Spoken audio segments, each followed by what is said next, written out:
زما د لرې وطن یاره. غمجن مازیګر دی بېلتا نه مسافره الله خود ذره ولا جانا نه مسافره الله الله خود ذره ولا جانا نه مسافره غمجن مازیګر دی بېلتا نه مسافره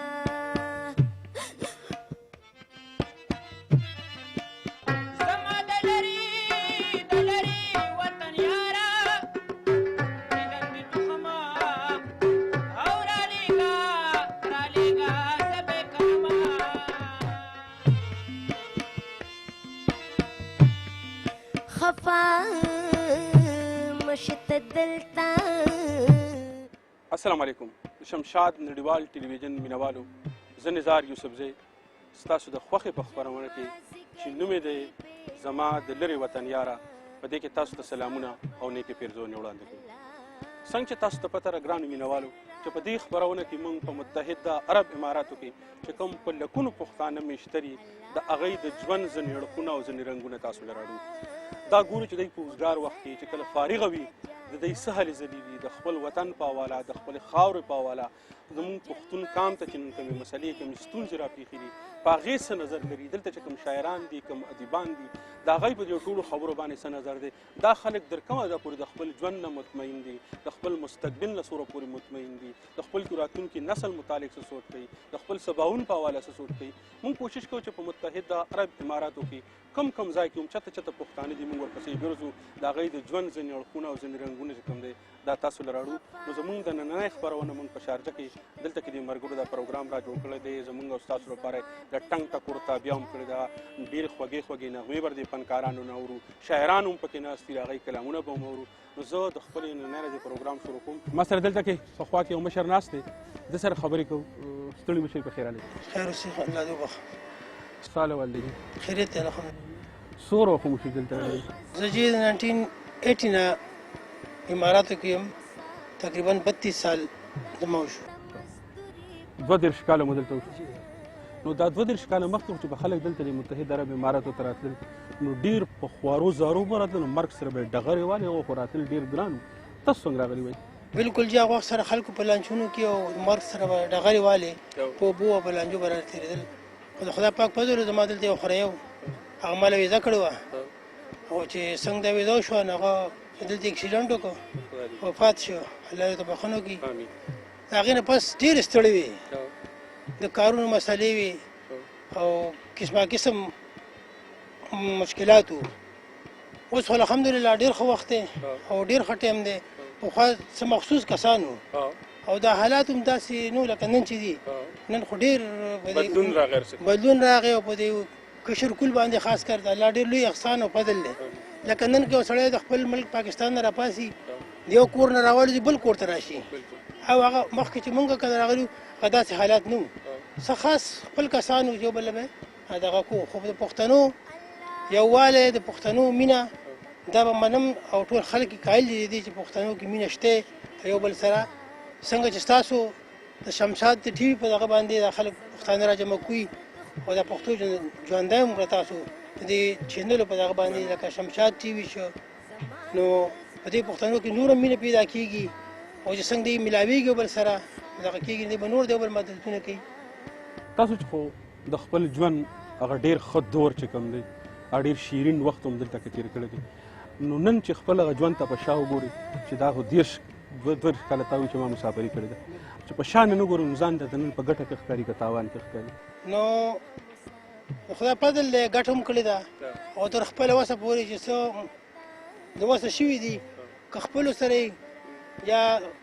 هر چا سره ښکاره خبره ده چې څه امداد کېدو نیکای ښېګړو هم کړي دي او نور هم چې وس رسي انشاءالله کوو به. او ځان هم د الله فضل دی د اماراتو باندې دا خلک ډېر مونږ خوشي یو او خدای دې آباد لري چې څنګه دي نو مونږ پې آباد یو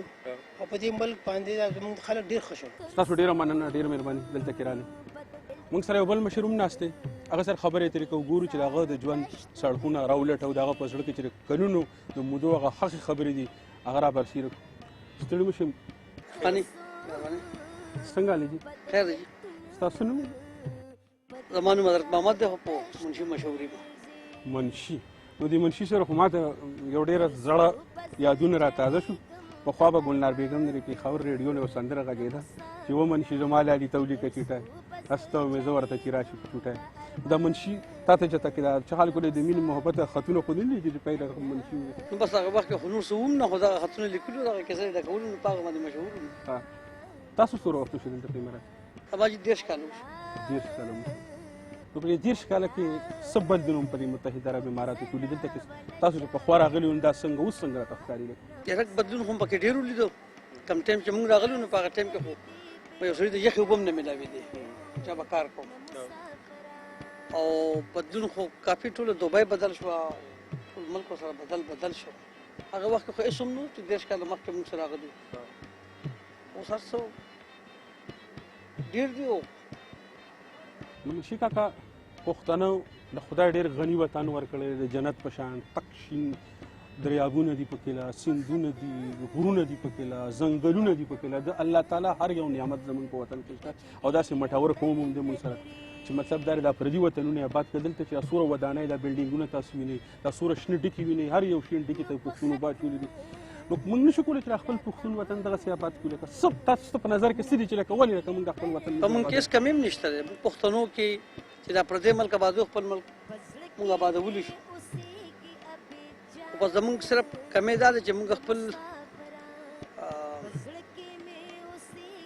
په ملک کې زموږ چې زه په کم ټایم باندې زه راغلی وم 10 کاله مخکې نو په هغه وخت کې زموږ په دې ملک کې داسې خاص فیکټرۍ هم نه وی نه کمپنۍ وي خو د هغې نه وروستو پکې کارخانې جوړې شوې خو هغه ټولې بند شو. کار روزګار ذریعې نشته. کار روزګار ذریعه نشته. د هغه ځای نه موږ دا سفر دې پله شروع کړو نو دې ملک کې هغه خپل همت موږ نه دی بایللی. هغه همت موږ کوو دلته بلډینګان جوړ کړو خلکو له ملکونه آباد کړو او آبادو له لګیا یو. زموږ په ملک کې څه شي کمی نشته دی خو صرف بېروزګاري ده. ستاسو ډېره مننه ډېره مهرباني. ستړی ستومانه چې د کاره راځم ستړی ستومانه چې د کاره راځم تا یادومه چې په لاره راځم او د کلي ډېرې کوڅې ډېرې لارې د کلي ډېرې کوڅې ډېرې لارې په دې کوڅه د چا دپاره راځم. موږ سره دلته کې ملګري ناست دي د ټنګ ټکور تابعه هم دې ملګرو کړې ده. نو راځئ چې موسیقۍ طرف ته لړ شو په خبرو ستاسو نور وخت نه اخلو راځئ چې موسیقي وو. نو ته هزار ځل مرور شوې ما هزار ځلې په خوله کړې نو زه چې یو ځل مرور شم تا د ژوند لارې جدا کړې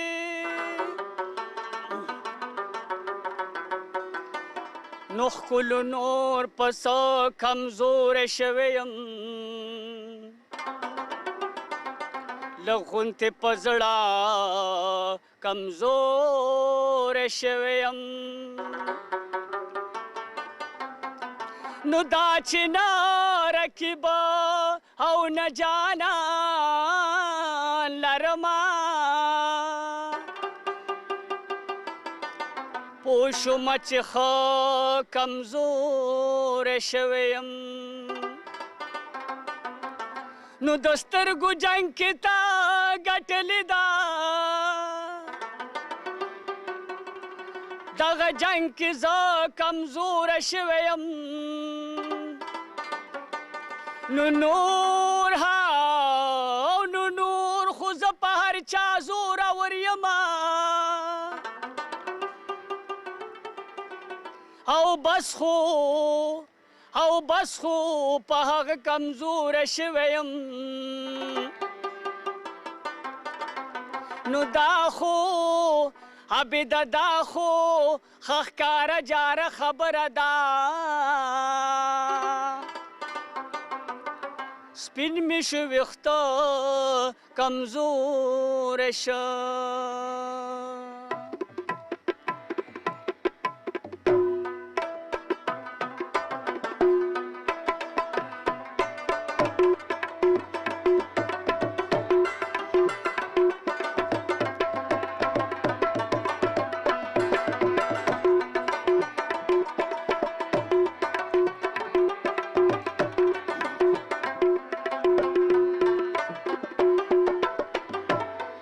یا قربان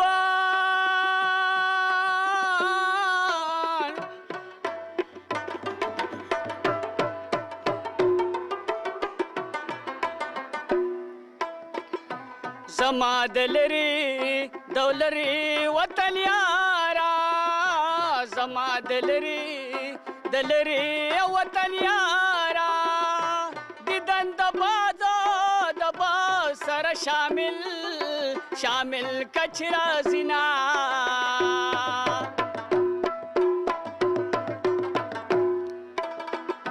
جانا نخپل کخپل وطن تراشا جانا نخپل کخپل وطن تراشا که خلق ډیر دی پی آباد خپل کورنا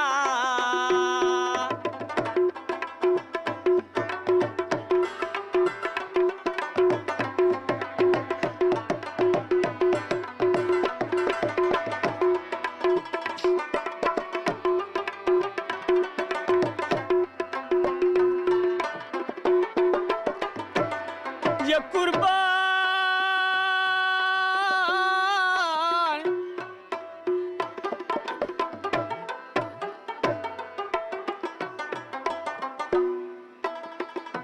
تات چیزی ما 50 پاری دات چیزی کزی ما 50 پاری ما په بیننګو خلکو ما کم سپار مینا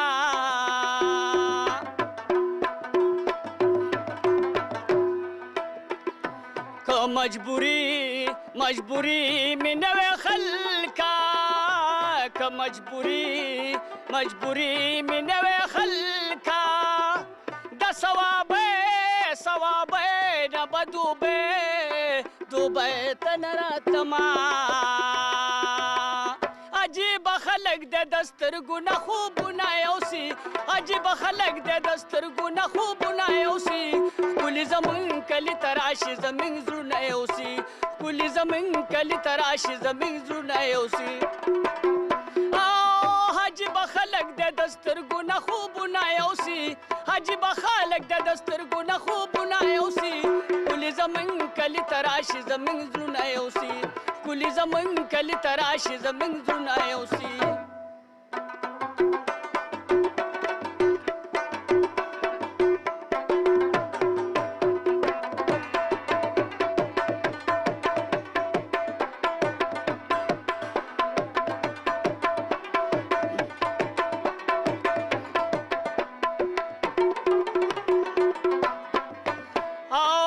من پښتانه ورله د زړه په کور کې ځای ورکو من پښتانه ورله د زړه په کور کې ځای ورکو څنګه مېلمانه دي چې د ځان سره کورونه یوسي څنګه مېلمانه دي چې د ځان سره کورونه یوسي کلی زمون کلی تراشي زمون زړونه یوسي کلی زمون کلی تراشي زمون زړونه یوسي عجیب خلق د دسترګو نه خوبونه یوسي عجیب خلق د دسترګو نه خوبونه یوسي کلی زمون کلی تراشي زمون زړونه یوسي کلی زمون کلی تراشي زمون زړونه یوسي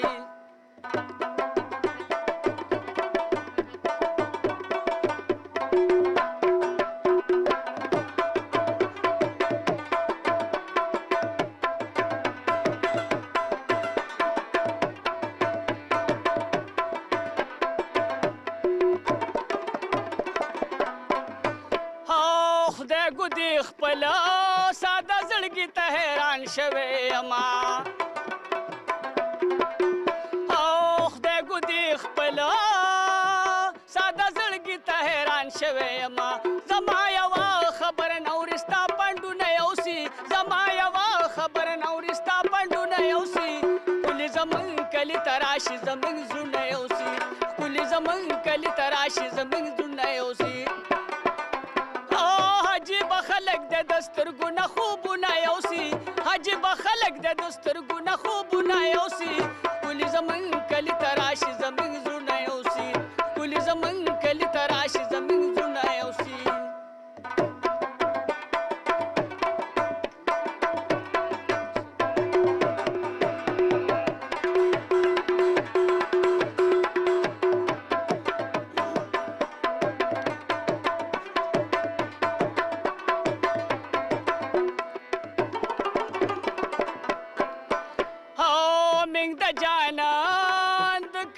تشه جولی وړو خالدا او من د جانان د کلي تشه جولی وړو خالدا نصیبدار خلک د جولی جولی ګلونه یوسي نصیبدار خلک د جولی جولی ګلونه یوسي کلی زمون کلی تراشي زمون زړونه یوسي کلی زمون کلی تراشي زمون زړونه یوسي عجیب خلک د دسترګونه خوبونه یوسي عجیب خلک د دسترګونه خوبونه یوسي کلی زمون کلی تراشي زمون زړونه یوسي کلی زمون کلی تراشي زمون زړونه یوسي کلی زمون کلی تراشي زمون زړونه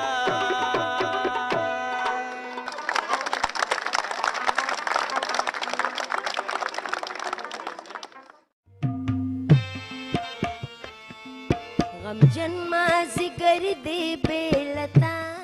الله خود ذره ولا جانا نمسا د شاه منصور په میرور عالم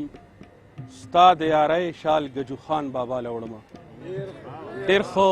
ملګري خو ډېر ښه غزل وې ډېرې ښې ټپې د هغې نه مخکې وکړې ډېر خوند یې وکړه موږ سره په دې نننۍ خپرونه کې ډېر شاذلمي ناست دي نورو سره پکې خبرې ترې کوو چې د دوی د ژوند ځینې اړخونه پکې راولټو ما سره په خوا کې یو زلمی ناست دی سره خبرې کوم ستړي مه شئ خوار مه شي ستاسو نوم یې زما سجاد نوم څومره وخت وشو د مسافرۍ زما 15 کال وشي دا خو ته ډېر په وړوکوالي به راغلی ځکه ستا عمر خو دومره نه ښکاري غالم 24 40 کاله 50 کاله برابر او دا د ټولو پښتنو یو شریک بدبختۍ دی چې پښتانه ماشومان کله د لوبې وي وخت وي نو په مسافرۍ کې د خپلې بدبختۍ او د عاجزۍ او د غریبۍ د لاسه راځي او دا مسافرۍ هزاره چاودې ژوند کوي ستا مسافري څنګه تېرېږي نو مسافري خو په هر حال کې سخت دی په هر چا خو دا اطمینان چې وروستو خلک لږ په کلاري او چلیږي څنګه چې دا شمشاد ټي وي ویل ستاسو په ذریعه یا داسې ملګري راجمع شي نو د ډیوټۍ نه پس یا د جمعې شپه دا زموږ د ټولې مسافرۍ د ستړې د هفتې دمه شي او په هفته پس تاسو چې کله د چوټۍ پر ورځ راغونډ شئ نو دا ټنګ ټکور پکې وکوئ ټوکې ټکالې په خپله کې وکوئ لوبې وکوئ په هغې هم د هفتې پوره تړیوالی ختم شي ملګري ووینو د کلي نه خبر شو اوس خو ټلیفونونه ډېر دي هر وخت خبرېږي خو داسې ملګري رسول خیمه کې پاتې کېږي کیمپونو کې یو ځای ته جمع شي او لکه نننی چې شمشاد ټي وي کوم پروګرام کړی ډېر لرې لرې نه ملګري راغلي هغې کې زمونږ چې میاشت پس ملاقات وشو 2 میاشتې پس نو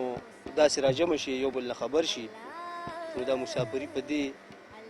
موږ ته لږ اسانه شي دا ستړی ختم شي تاسو لکه سجاد خانه په دې خبره ډېر ډاډه یې چې کله ستاسو ژوند هر څومره تریخ دی خو ستاسو د دې کړاو او د ټول ارسه په نتیجه کې هلته ډېرو خلکو چې کوم د هغوی په ژوند کې ډېر خوشحالۍ شته د هغې نعم البدل صرف موږ ځان له دا تسلي ورکړو چې وروستو ځینې خلک په ارام دی ګنې مسافري په هر حال کې سخته ده او ګران کار دی خو چې کوم زمونږ دې ځای کوم سخت وخت تېرېږي چې هنر نشته بلچی وو مزدورۍ کوو ډریورۍ کوو خوارۍ کوو د هغې په بدل کې زمونږ وروستو کوم خلک چې دی نو دا هم اطمینان چې هغوی لږ په ارام وي نو الله دې زمونږ په وطن امن راولي نو دا مسافرۍ به موږ خپل وطن کې کوو سهار به کار له ځو ماښام به راځو او داسې ګولي ګلزار به لکه چې څنګه موږ د UAE دوبۍ کړې ده د دې نه به ښکلې امین زه به ستا پرې دعا باندې امین وم چې الله تعالی دې زموږ په وطن کې امن راولي او الله تعالی دې د ترقۍ او د پرمختګ هغه ټولې لارې پښتنو ته پرانیزي چې موږ خپل وطن دغسې آباد کړو دغسې غونډې پکې لکه وکړو دغسې د موسیقۍ پروګرامونه پکې راوکړو لوبې پکې لکه وکړو نو ستا ډېره مننه یو جهان مننه ستاسو کله ګلاب کله لونګ راوړم کله ګلاب کله لونګ راوړم ستا د کوڅې سنا سرنګ راوړم او بلې نشې مې سودارو کا نکړه بلې نشې مې سودارو کا نکړه زم د ګودر د غاړې بنګ راوړم او شوګیرې سترګې خوبولې نظر شوګیرې سترګې خوبولې نظر ستا در سنګلې ستا در څنګ راوړم په دې شعرونو باندې موږ سره دلته کې یو زلمی شاعر نزار ناست دی د هغه نه یو غزل اورو نزار صاحب ستړي مه شئ په خیر راغلئ څه به اورول غواړئ غزل نه مخکې یو څو شعرونه واورم بیا به غزل غزل ستا د ملاقات ارمان مې داسې په زړه سور دی ستا د ملاقات ارمان مې داسې په زړه سور دی یاره نه ډوډۍ ته نه ډیوټۍ ته مې زړه کېږي ستا د ملاقات ارمان مې داسې په زړه سور دی یاره نه ډوډۍ ته نه ډیوټۍ ته مې زړه کېږي او نور د ځانځانۍ په ښار کې عمر رانه ګران دی نور د ځانځانۍ په ښار کې عمر رانه ګران دی خپلې پښتونخوا خپلې صوابۍ ته مې زړه کېږي نور د ځانځانۍ په ښار کې عمر رانه ګران دی خپلې پښتونخوا خپلې صوابۍ ته مې زړه کېږي او دوه شعره درې نور دي چې یار مې دومره ډېر نرم مزاج او حسین دی یار مې دومره ډېر نرم مزاج او حسین دی چې هر چاله د ځان سره یارای پیدا کوي او څنګ په داسې حال کې به وطن مخادم ومي څنګ په داسې حال کې به وطن مخادم ومي د امن داویدار مې بدامنۍ پیدا کوي او سم دې راته ووایي چې زړه مې درنه موړ شو جانان هسې حالات د جدایۍ پیدا کوي او غزل چې لږ راشه چې نن وکړو دیدنونه لیوني لږ راشه چې نن وکړو دیدنونه لیوني وام بیا به داسې نه موسمونه لیوني او زه دلته په پردي وطن کې سوځم اور اخلم زه دلته په پردي وطن کې سوځم اور اخلم وطن ته چې وریږي بارانونه لیوني او خمار ځواني دی لکه ډک د مایو جام خمار ځواني دی لکه ډک د مایو جام مستی دی کوي سترګو کې رقصونه لیوني او پتا د زړه بایللو شک ملاړ شي تر یقینا پتا د زړه بایللو شک ملاړ شي تر یقینا چې ستا په حق لوینما خوبونه لیوني او نزار پکې له هم د خود اوزي لیونی شي نزار پکې له هم د خود اوزي لیونی شي هوا ته چې سپرلی کې شي ګلونه لیوني السلام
مسافرای خوړلی یاره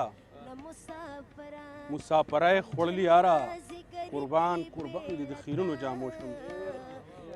نو موږ سره دلته کې په دې ځای کې چې کوم یو بل مشر ناست دی هغه سره خبرې اترې کوو. ستړي مه شئ، په خیر علیکم. خیر اوسئ. سال اول دی. الحمدلله ټیک ټاک. تاسو نوم دی؟ زما میا ګلجان نوم دی، د کوزي پښتونخوا ضلع صوابۍ سره زما تعلق دی. څومره وخت دلته وشو؟ دلته تقریبا 22 کاله. 22 کاله. 1980 کې راغلم. مشران نه چې تاسو کوم یا ګلجان صاحب نو ټول 13 کاله 40 کاله 15 کاله ټول هغه ټول ژوند دلته کې په دې مسافرۍ کې تیر شو. جی بالکل. او د پښتنو سره د مسافرۍ سم تړلې لرله. پخوا زمونږ اساسو مشرانو په حیدرآباد دکن کې په کلکته بمبای کې بیا په ډاکا کې په کراچۍ کې نو په دې ټولو ځایونو کې پښتنو ټول عمر مسافرۍ کړې دي. په خوا چې مسافري وه میا ګلجان صاحب دا اوس چې کوم مسافري ده څه فرق پکې راغی؟ نزار صاحب خبره دا ده چې د پښتون تاریخ څومره په اوږدو کې وګورې نو ټول د مسافرۍ نه ډک دی. که هغه د حیدرآباد دکن مسافري ده، که هغه د ډاکې او د بنګال مسافري ده، که هغه د کراچۍ مسافري ده، او که اوس د خلیج یا د یورپا مسافري ده، خو بهرحال پښتون مسافر دی. اوس دا داسې بدقسمته قوم دی چې د خپل وطن د سرو او د سپینو نه ډک دی، خو دی مسافر دی. اوس د دې پښتون قام مشران چې کوم دي هغوی له دا پکار دي آیا هغوی دا سټرګل نه کوي یا دا کوشش نه کیږي چې دا پښتون وطن د سرو سپینو ډک دی او دا پښتون بیا مسافر دی. دا ولې په دې زه چې څومره پوهېږم نو زما مشر چې کوم دی یا زما لیډر چې کوم دی پې زما نه ډېر پوهېږي،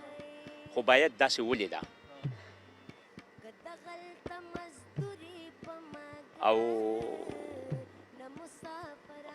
مطلب دا دی چې که چېرې زمونږ په وطن کې امن وی، زمونږ په وطن کې سوکالي وی، زمونږ کم مشران چې کوم دي که هغوی د دې وطن دغه خزانې د دې خپل قام دپاره پرانیستې وی یا د دې دپاره یې څه کوشش کړی وی نو باید چې نن موږ دلته نه وی. خو باوجود د هغې چې زمونږ وطن د سرو او سپینو ډک دی موږ دلته مسافر یو. دا یو سوال دی او د دې سوال جواب کېدای شي چې زمونږ مشران ورکړي، موږ سره نشته. میا ګلجان صاحب تاسو پر خپلو خبرو کې د مسافرۍ دا تریخ ژوند بیان کړو. نو د مسافرۍ په دې ژوند کې مسافر خو موږ ټول یو، زموږ پلارانو نیکانو پښتنو مسافرۍ کړې دي، خو په اوس په دې مسافرۍ کې لږ فرق نه دی. پخوا په کلونو پس خط راته سړی به په دې انتظار د یو بل د مړي ژوندي نه به نه خبرېده. اوس ګړی په ګړی لازه په لازه د خپل کور سره د خپل کلي سره د سړي هغه رابطه هر وخت چې کوم سړی د هر څه نه خبرېږي. نو ته څه ګڼې چې لکه داسې فرق پکې رانغی لکه نو دې تاسو ته مسافري اسانه کړه او که ګرانه یې کړه؟ نزار صاحب ډېر فرق پکې راغی. زه چې څه وخت دلته متحده عرب اماراتو ته رالم نو زما خیال دی چې زه د خپل کلي خصوصا د خپل کلي 15 شپېتم یا شپږم شپېتم کس وم چې زه دلته رالم. نو هغه وخت به داسې و چې خطونه به و او پښتون چونکې د دې قام دا بدقسمتي ده چې د قلم او د کتاب نه ډېر لرې پاتې شوی دی. نو چې کم سړی به 2-4 جوماته لوستی و نو هغه ته به خپل مشر یا بل ورور عزیز وي چې راشه وماله خط ولیکه. نو خط کې خو دا کیدی شو چې کمې خبرې اقتصادي طور یا د هغه د کور د معاملاتو وي هغه به کیدی شوې چې بهی ته ورته دا ولیکمه دومره پیسې درولي یا دا مې وکړه یا دا مې وکړه. خو چونکې چې کم د زړه خبرې کم د مینې او محبت خبرې هغه به نه شوې کیدی. نو هغه به خالي مطلب دا دی چې صفا سوتره 4-5-8 لاینه خطو چې موږ په خیریت او ستاسو په خیریت او ما دومره پیسې درولېږلې او تاسو ته میلاو شوې او که نه او دا کار وکړئ او دا مه کوئ. د هغې نه وروستو چې کوم دی بیا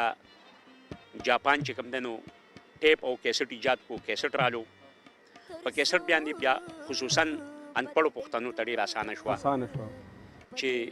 په کیسټ کې به دلته خبرې وشوې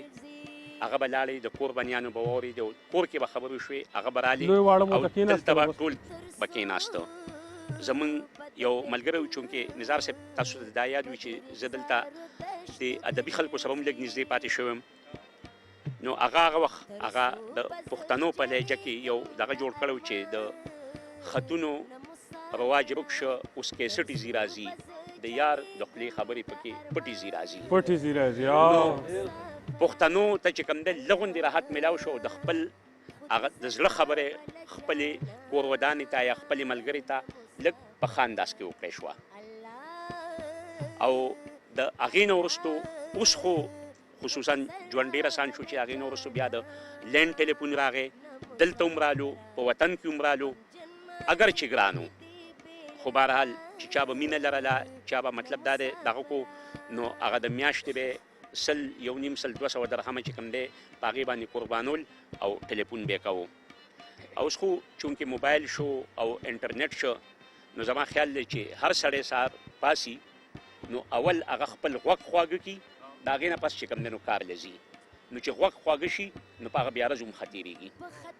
او زما خیال دی چې زما د ټولو ملګرو به په دې کې ما سره اتفاق وي چې او داسې ده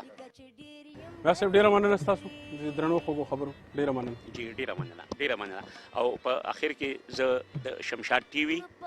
او د دې د مشرانو د موجوده ډلې د تکنیکي ملګرانو د ټولو ډېره مننه او ډېره شکریه چې دلته راله او زمونږ په دې سوي ژوند کې لغوندې رنګونه خواره کړو ډېره مننه میا ګلجان صاحب چې کومې خبرې اترې وکړې او د دې وطن دا کومې ستړې او د مسافرۍ د ژوند هغه ستونزې بیان کړې که تاسو موږ د پښتو ادب وګورو او بیا د پښتو ټپه وګورو په هغې کې دا ټولې خبرې محفوظ پرتې دي نو زه به یو ټپه وکړم او د یو ټپې نه پس به بیا دا د ټنګ ټکور ملګري چې دي دوی نه به موسیقي واورو چې ما په نیستی کږلې نه ما په نیستی کږلې نه ځان دې په خپله د بل ملک مسافر کنه نو په دې ټپه باندې به د موسیقۍ پروګرام طرف ته لاړ شو راځئ چې ټنګ ټکور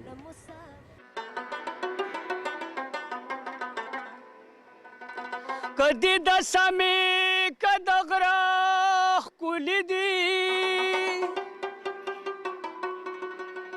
ټوله دنیا کې پښتانه ښکلي دي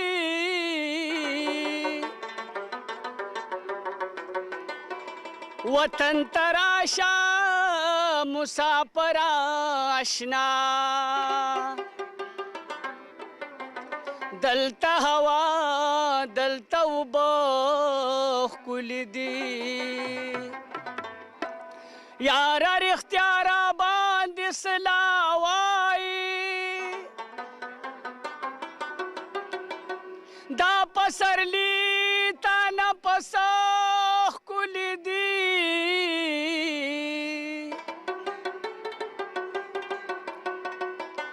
خیر دې د بل چا نه پوښتنه وکړه زما بریتونه ستا باڼه ښکلي دي زما په خوله به پر یادونه نه وې که په سینه کې مې دردونه نه وې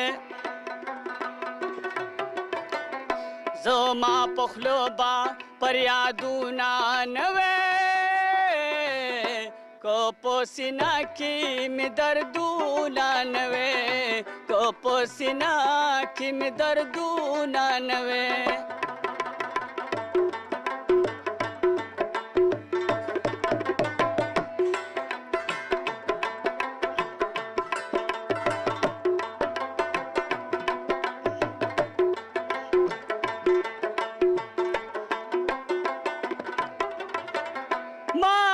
تماما او شپه خوبونه کول ما با تماما او شپه خوبونه کول ما با تماما او شپه خوبونه کول ما با تماما او شپه خوبونه کول کورا سره دا ستا غمونه نه وې که په سینه کې مې دردونه نه وې زما په خوله به پر یادونه نه وې که په سینه کې مې دردونه نه وې که په سینه کې مې دردونه نه وې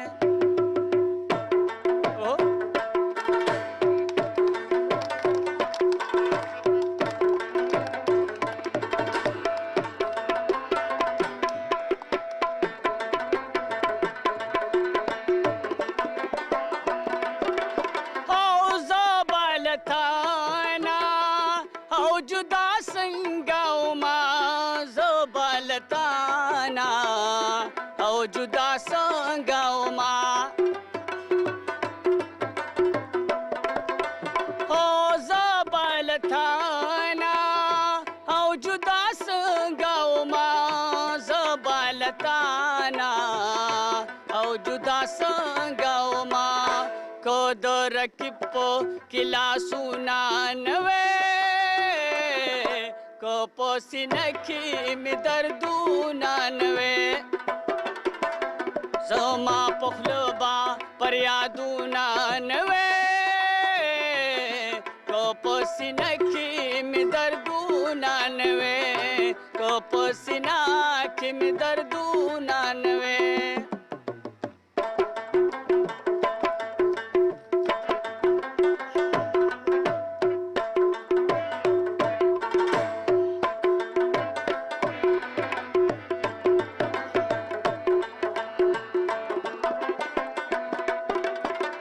شمس په بیا والی او دا شعرونه لیکل شمس په بیا والی او دا شعرونه لیکل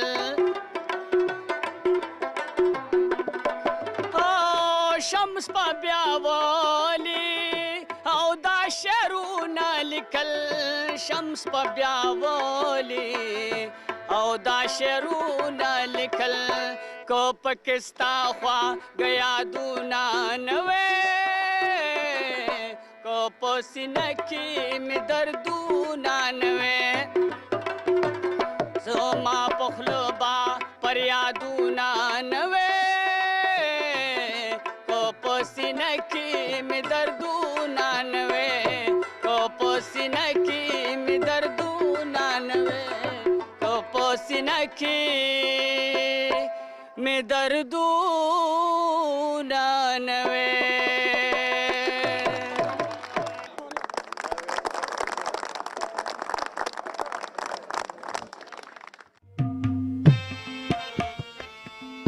غمجن مازیګر دی بیلتا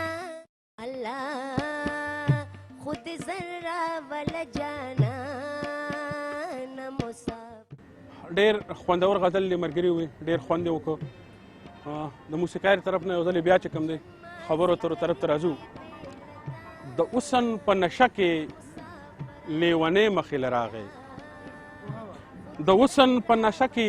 لیونی مخې له راغی په چا پسې چې تلم هغه سړی مخې له راغی او په ډېره موده پس مې سترګې نن لږې خوږې شوې په ډېره موده پس مې سترګې نن لږې خوږې شوې په ډېره موده پس هغه سړی مخې له راغی ملګرو دلته موږ سره بل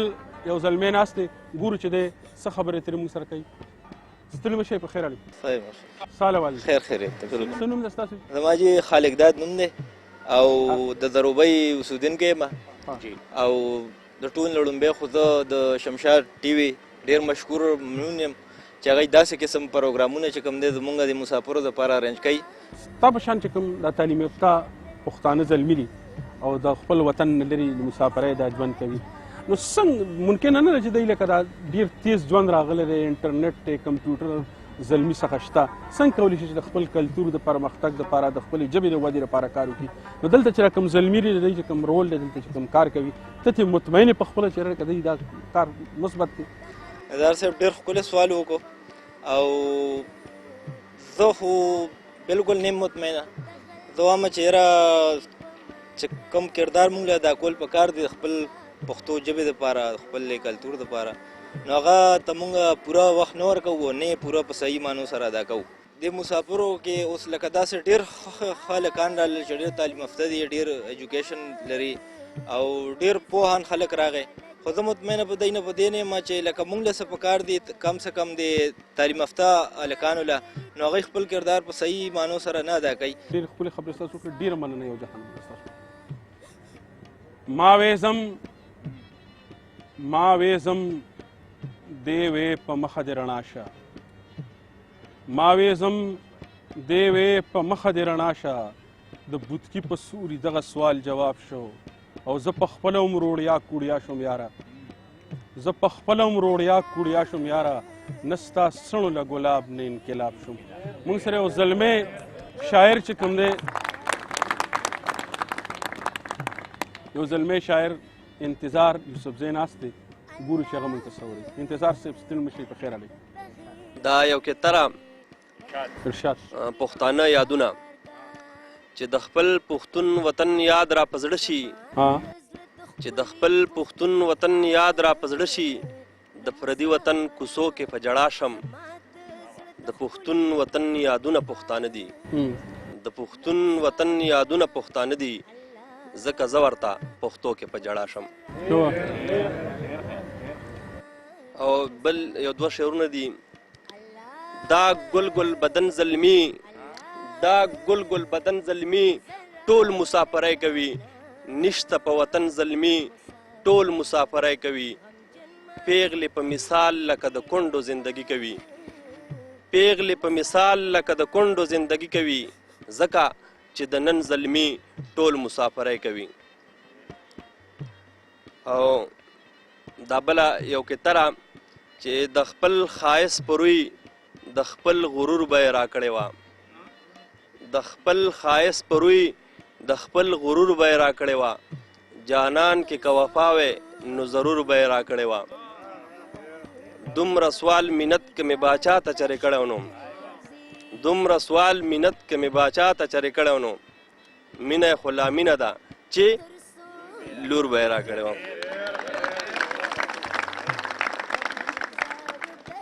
غزل لجیم دننه پسینه کې مې یو شور کو ارمان دننه پسینه کې مې یو شور کو ارمان د خپلې بېوسۍ راته پیغور کو ارمان د هجر سره غرمه کې د وادې د سوري لاندې د هجر سره غرمه کې د وادې د سوري لاندې احساس لمې د درد په اور ټکور کو ارمان او ها دا میزان سره د پیښوره دل راوړو ها دا میزان سره د پیښوره دل راوړو هر وخت به ګلې تا د کمیس تور کو ارمان ډېر ښه واه ها دا میزان سره د پیښوره دل راوړو ها دا میزان سره د پیښوره دل راوړو هر وخت به ګلې تا د کمیس تور کو ارمان او هغه سړی د ژوند په یو ګوټ پیر مخې له راغی واه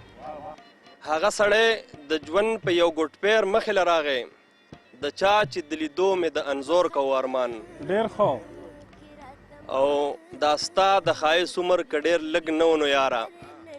دا ستا د ښایست عمر که ډېر لږ نه و نو یاره نن تا به ولې داسې د خپل دور کو ارمان نکریزې به یې راوړلې بنګړي به یې هم راوړل نکریزې به یې راوړلې بنګړي به یې هم راوړل اختر کې یوې پیغلې د خپل رور کو ارمان واه واه واه بیا وایه دا شعر نکریزې به یې راوړلې بنګړي به یې هم راوړل نکریزې به یې راوړلې بنګړي به یې هم راوړل اختر کې یوې پیغلې د خپل رور کو ارمان. مقصد جی دا څنګه چې لکه تاله انتظار کړې سترګې سپینې دا څنګه چې لکه تاله انتظار کړې سترګې سپینې هم داسې انتظار د کلي کور کو ارمان. مننه جی مننه ډېره مننه.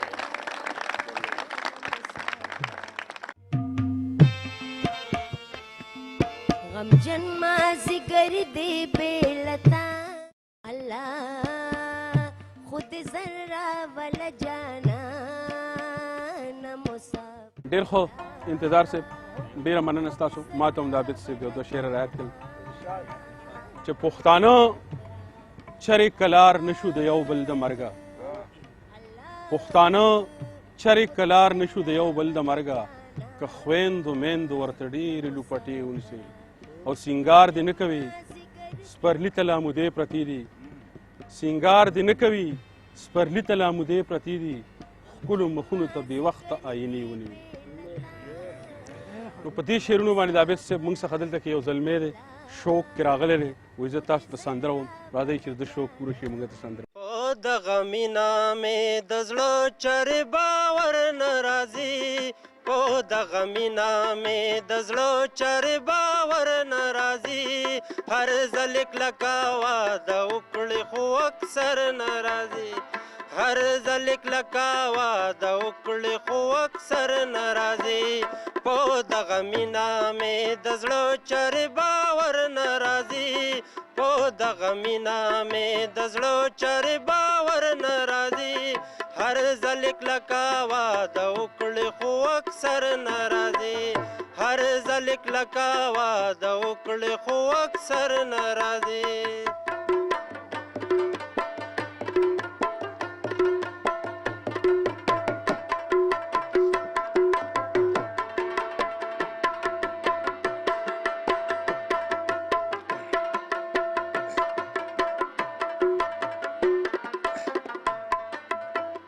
راته وویل څه ډېر په جړونې یوه راته وویل څه ډېر په جړونې یوه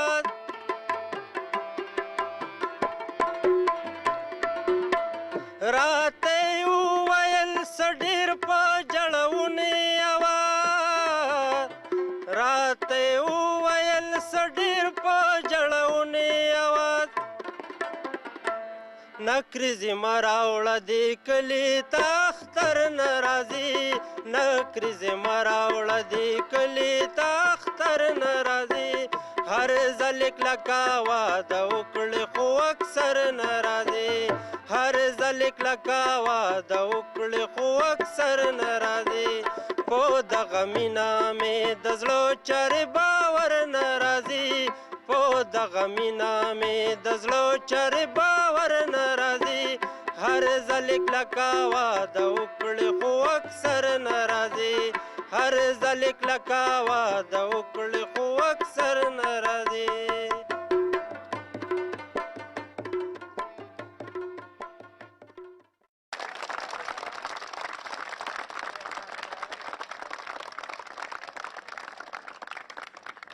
مینوالو دا و زموږ د نننۍ ورځې خپرونه تاسو لیدل دي مسافرو د ستړي ژوند ستړي کیسې تاسو واورېدې